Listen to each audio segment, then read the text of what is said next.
I believe that the first step that health systems can take in order to prepare for the future is to really double down on their patient insights. We know that there's a big difference between someone who is generally healthy and someone who is chronically ill. And we tend to use the word patient to lump everybody together.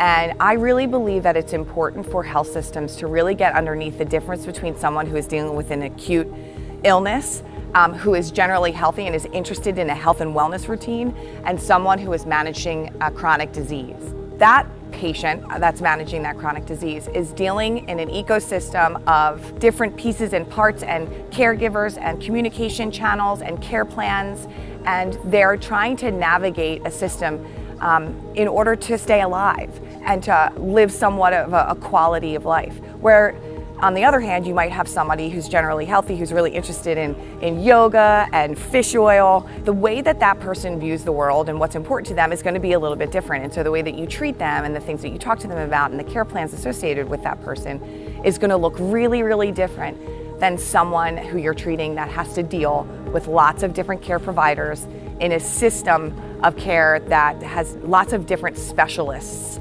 that are talking to and treating that patient. So what I really mean by that is we talk a lot about EHRs and technology being able to connect people's care plans into one care plan. But you don't always have the different providers talking to one another.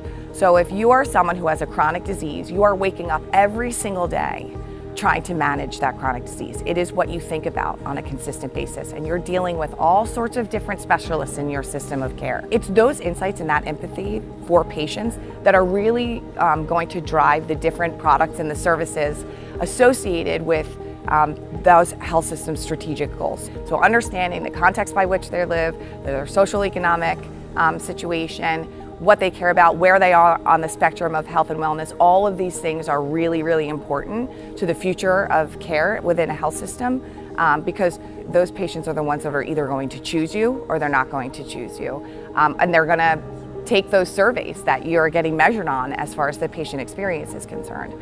So it's just really, really important for health systems to double down on an understanding of who patients are and their health and wellness journey and how that health system fits into that patient's world or does not.